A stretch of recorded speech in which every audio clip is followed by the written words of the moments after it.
Hello, this is Bodie Payton, the founder of Digimatic, and we're going to run through a quick demo of the Klaviyo integration for Commerce7. So let's just jump right in. Once you activate the integration, we're going to sync all of your products, customers, orders, club information, carts, everything starts flowing into Klaviyo in real time. So let's look at some stuff we can do with all of that data that's here. If we go into templates, I'm just going to edit a random template here. You'll be able to use product blocks. So we'll just drag it in. There's already one there, so I'm going to leave it there. And you can either do a static product block and just pick your products, and you'll have all of your products from your website will be here. You can filter them by anything really, vintage, wine type, varietal, collections, whatever you're doing. If you want to just look at your white wines, you can just pick a couple, hit add products, and it'll pop them into that product block for you. The other more interesting thing is this dynamic option. So you can choose that and then select a product feed, and you can create your own product feeds, call it whatever you like. And then you have all of these options. So you can get most viewed products, newest, random. You can have it use its AI stuff to kind of figure out what the customer may also like.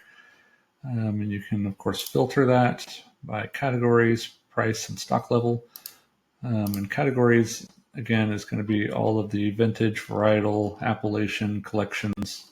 Lots of options there for filtering your product feed. So I've selected my random products feed. So if we go and preview that, you'll see it just popped in 3 random products. It's got the image, the name, the price, everything straight from Commerce7. So if that ever changes, you don't have to update these templates. It will pull it in automatically for you.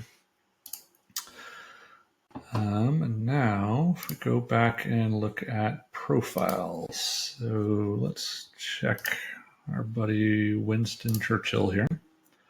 So this is a customer that synced over from Commerce7. We'll see the email, phone number, address is all synced over. One of the first things you'll see here is the email subscription status. So this is mapped to the email marketing status in Commerce7. So if somebody subscribes in Commerce7, we'll mark them as subscribed in Klaviyo.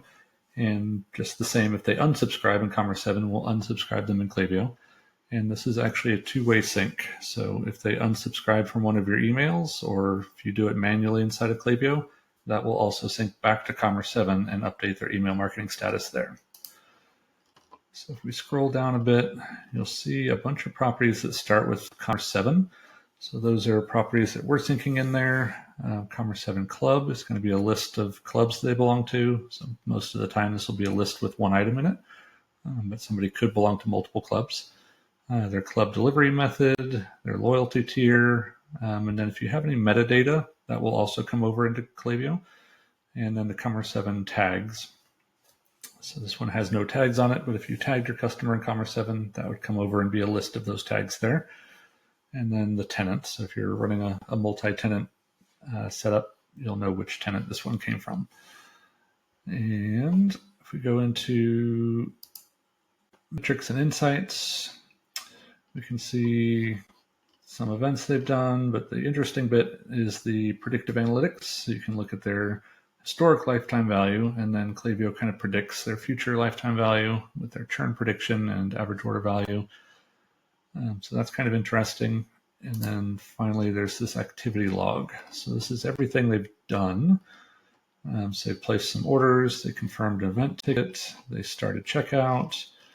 And then for every placed order event, there will also be one ordered product event for every product in that order. So for this order, kind of at the top level, we can see the order number, what channel it came from, delivery method, all sorts of information about the order. But if we want to dig in deep on the products that are in the order, we can go look at this ordered product metric. And now we can see the type, department, varietal, appellation, all that stuff. And we'll talk about how we might use that data here in just a minute. So speaking of metrics, so we're sending loads of metrics. I'm going to go down here and just look at all of the metrics that have come in. So anything here with the Commerce7 logo is coming from the integration. So we know when they've activated their account, if they've canceled the club membership, checked in for reservation, might be a really good one for triggering flows, like a post-visit flow. We know when their club shipment is coming in 2 days or 2 weeks. And you'll see a lot of these resemble Commerce7 transactional email events. And one of the nice things you can do in Klaviyo is any flow, you can mark it as a transactional flow. And you can replace a lot of the Commerce7 transactional emails with Klaviyo emails if you'd like. So we've got all sorts of things around orders, but then we've also got reservation data. We know when they've started their club membership, if they started a club sign up. So that might be useful for like an abandoned sign up flow instead of an abandoned cart. They started to sign up for a club and then bailed on it. You could set up an automation to kind of try to capture those. So now we can go and look at segments. So segments are really, really powerful because of all of the data and all of the events that we're sending over. So let's just go create a new segment and look at some of the options we have.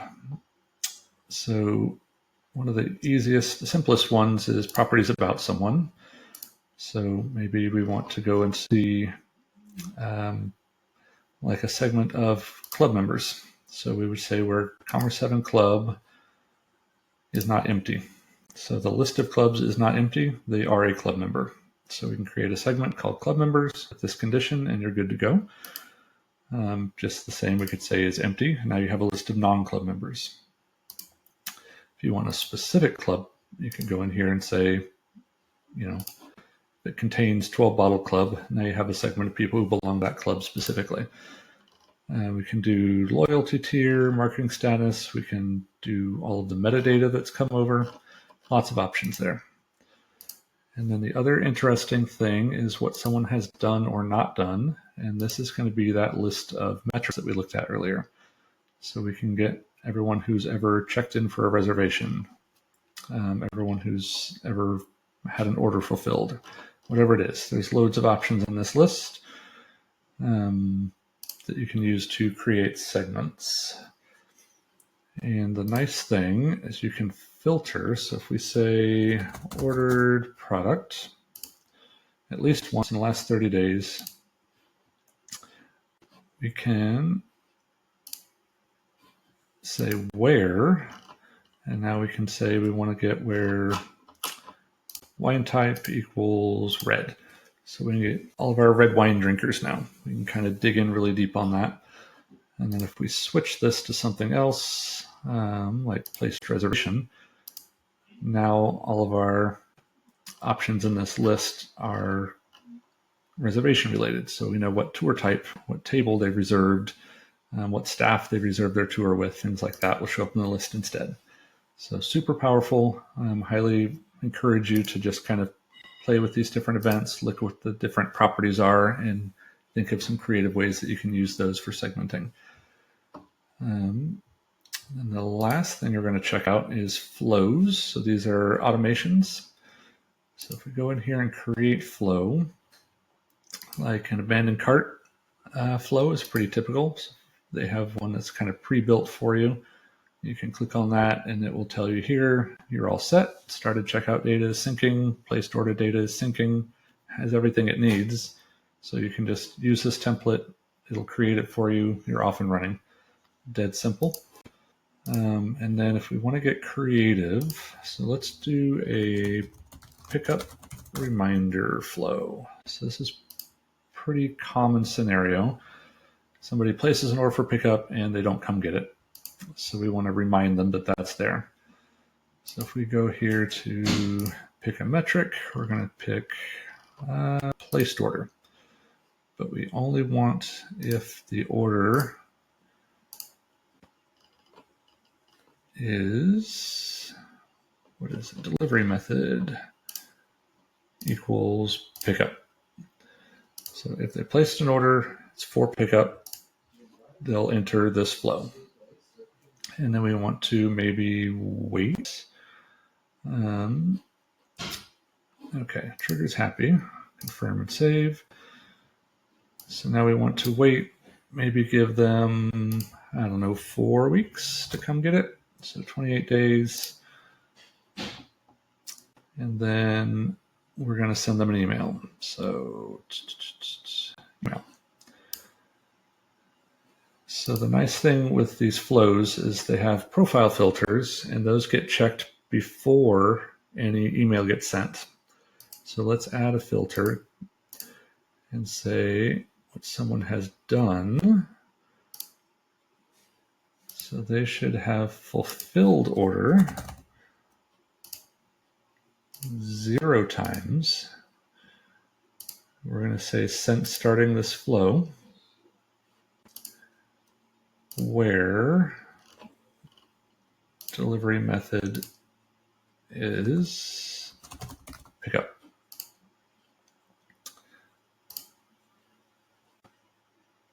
So now, before it sends this email, it's going to check this profile filter and say, have they fulfilled order 0 times since they started this flow, where delivery method equals pickup.